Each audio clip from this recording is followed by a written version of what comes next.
Hey there guys, and welcome to episode 2 of the new mountain bike show with me, Luke Hamilton, or the Reluctant Rider. How about we just drop straight into the first feature, eh? Okay, so the first feature, channel updates and stuff.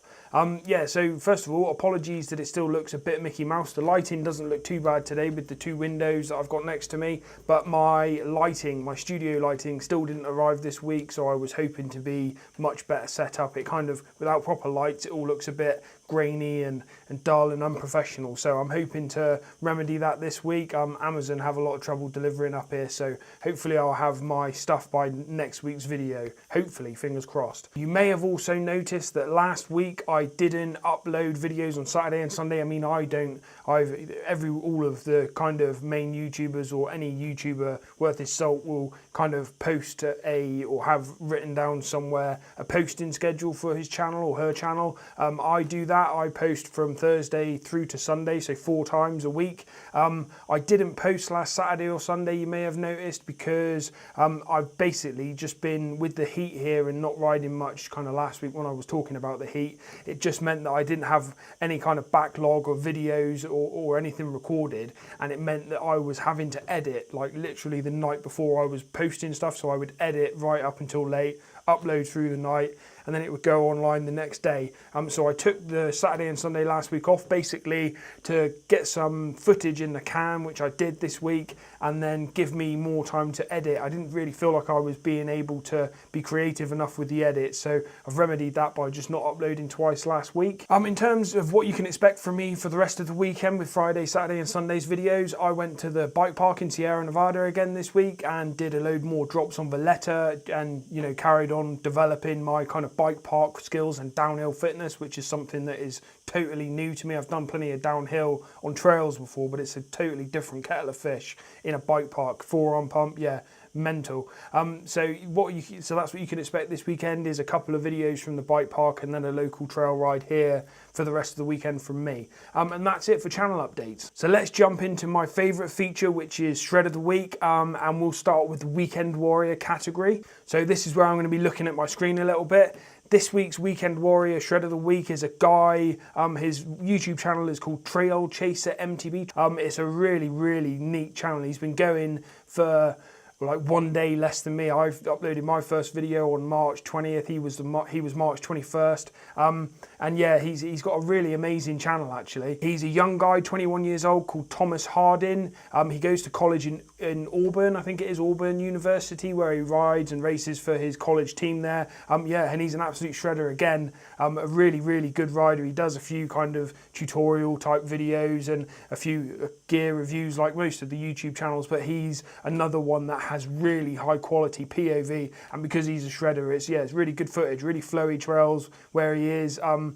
Just really good channel actually. The video, I just have to look here again, is called MTB Flow Trail Classic Ridgeline Trail, which I've heard of before. I think that's quite a famous trail in the States, DuPont State Forest. It's a great video. It's about 8 minutes long. It's kind of really flowy, fast. Yeah, this Ridgeline Trail, it's really good. I've seen it before somewhere, I think, and it's, really, really flowy, and the dirt there, especially on the day that he rides, just looks superb. It looks so grippy, and that's quite evident in the video. They can really shred.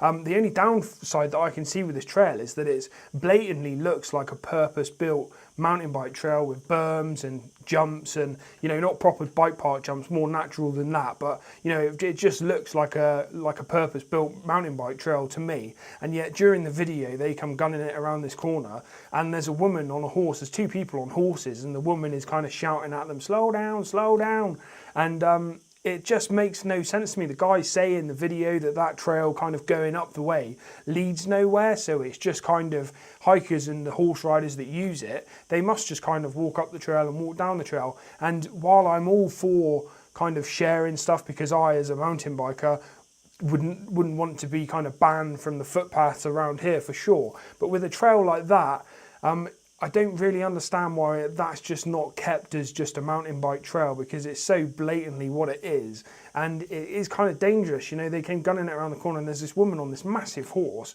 and the horse is kind of backing up, and it's just like, wow, you really shouldn't do that. But yeah, so I'll put a link in the description to Trail Chaser MTB and that video.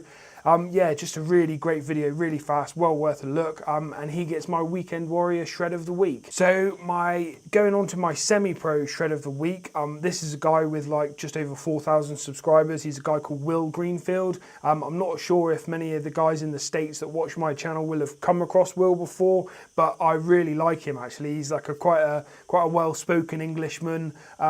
And he does a lot of third-person filming with his mates. I mean, you can see that he does a lot of the filming by himself and spends a lot of time setting up and puts a lot of time in the videos, which is actually very evident in the videos themselves because they're normally pretty short. Oh man, sorry for all of the stops there, but I'm coughing loads.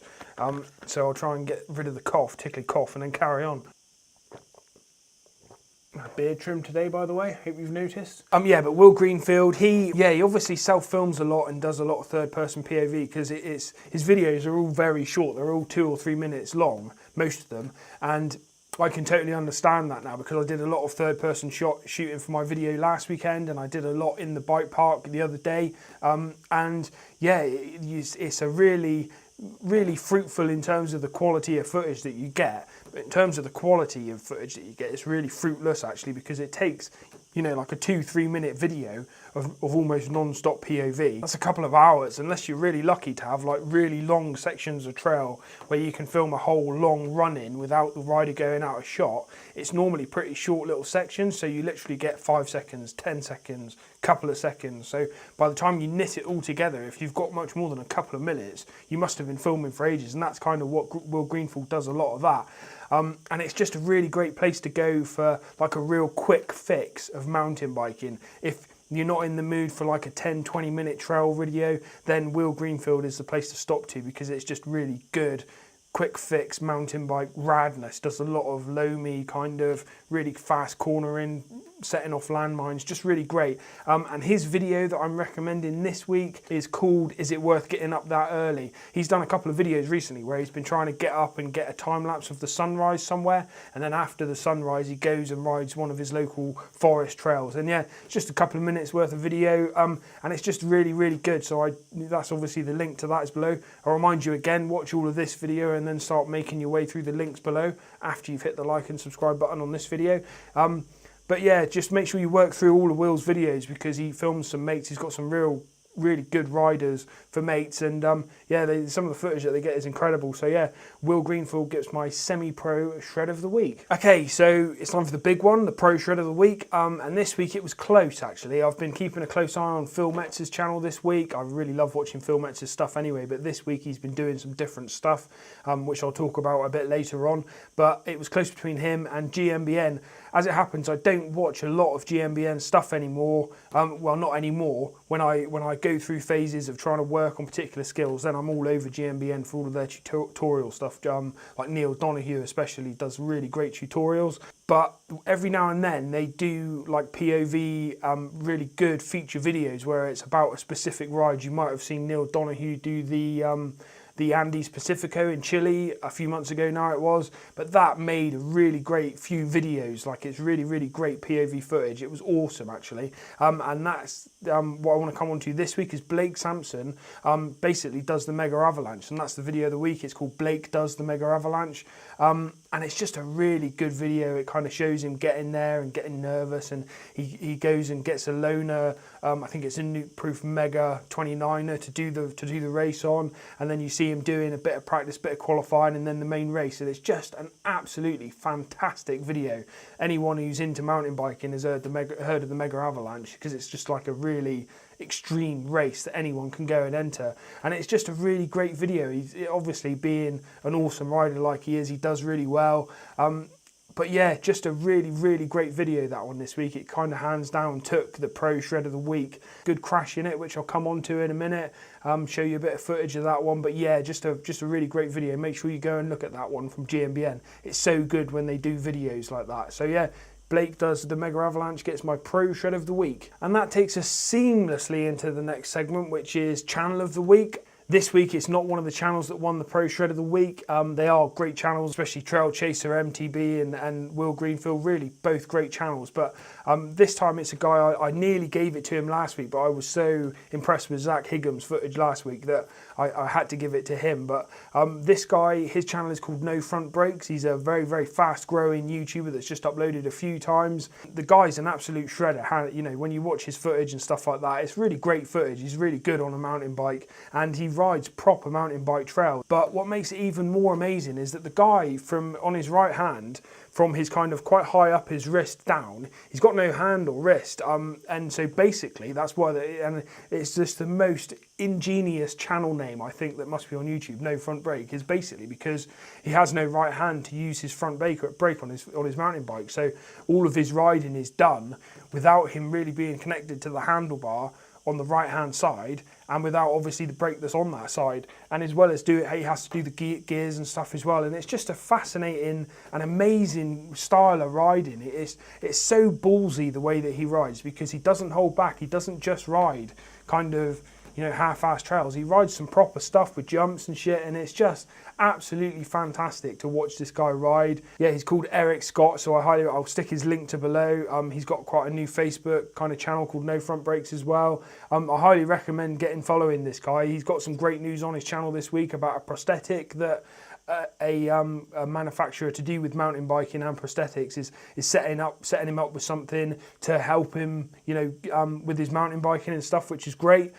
So you've got to go over and have a look at this guy's channel. It's fantastic, really entertaining, really fun guy to watch. So yeah, No Front Brakes gets my channel of the week. Okay, so let's move on to Riding the Web this week, which is the segment that's like surfing the web but riding the web, stuff that I found on the internet. Because I'm doing a lot of bike parking at the minute, bike parks is something that I've been wanting to do during the summer, so as I'm uplifted and not having to pedal so much in the heat. And obviously when you start looking for bike parks and stuff, you start hitting the internet and trying to find them, and it took me a little while actually with Google searches and stuff like that. And when you're looking on the phone, a lot of websites aren't set up very well as mobile websites, so you just look at it and it looks crap and you think, oh well, this is just a crap website. But on the actual computer, I've found this website called worldbikeparks.com, and what's great about it, it's a really well laid out website anyway, but it's got a tab at the top called Bike Parks, and it basically takes you to all the countries in the world, and it's just like a full inventory of all the bike parks in the world, and maybe not all of them, but like a really comprehensive list of bike parks. So I obviously click on Spain and it's shown me one in Portugal that may have closed now. It's shown me, you know, it's shown me the ones around Spain, and obviously an absolute load around the Alps and stuff like that. But it seems like they've pretty much covered the whole world in terms of bike parks. So I highly recommend, if you're in a part of the, you know, maybe you're traveling to a part of the world that you're not familiar with, or maybe you're planning like a road trip, worldbikeparks.com is a great place to stop, because it kind of, no matter where you're going, you can just go to America, look at a map, it's got loads of pins put in, which is like the best way to search for mountain bike locations, and just find like a great bike park to go and visit. So yeah, worldbikeparks.com, make sure you check that out, link in the description below.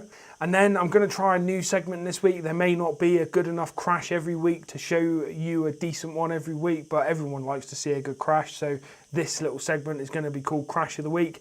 And this week it has to go to Blake Sampson. It's quite close actually between Alex from the Single Track Sampler and one of Phil Metz's video this week. He did this really, really funny fall where you just see his back wheel kind of flip up in front of Phil as he overtakes him after the crash. And it's just like a really slow speed, funny crash, like pretty typical of the Single Track Sampler actually, like a real funny, controlled, weird crash, and it was quite hilarious. But because of the sheer scale of it, and because it was in a race, and because he just gets back up again like an absolute hero, even though he's clearly got to be winded, it's got to be Blake Sampson's crash in the Mega Avalanche video this week. Really high, I'll show it while I'm talking about it, quite a high drop off this kind of like rock that rocky drop that goes off to the right hand side of him, and he just bails it big style, gets back up, gets back on the bike and cracks on, just like a really good crash, really big crash that he just kind of shrugs off. Yeah, great stuff, that one. So then we're into the final segment, which is just randomness. And this week, I just really want to quickly touch on Phil Metz's channel, because I really wanted to give him the Pro Shred of the Week, but the Blake Sampson video was just so good this week. But it's well worth, if you probably already subbed up to Phil Metz if you're watching this, massive YouTuber. But if you perhaps don't watch much of his stuff, or you aren't subscribed, it's well worth going and have a look at Phil Metzger's channel at the minute, because he's taking like a sidestep from his usual skills stuff. He's doing that as well, I guess. We did like one about these new Cush core things, fitting one of those, but he's not doing so much of the really out and out fast downhill videos / skills videos. He's riding with the single track sampler at the minute, and it's just taken a real interesting turn on his channel where he's doing a lot more vlogging stuff. So it's really nice to see Phil and feel like you're getting to know Phil, because he's just doing a different vlogging style type of video. It's really refreshing to see Phil do that kind of video. I've not been watching him for really long, but I don't know if this seems like it's quite new for him, and it's really good. So make sure you get over to Phil's channel now, before his time with the single track sampler ends, and maybe this vlog style of video ends. Yeah, well worth a look. So get over to Phil's channel. And that's it for this week's episode of the New Mountain Bike Show. I hope you've enjoyed it. On your bikes.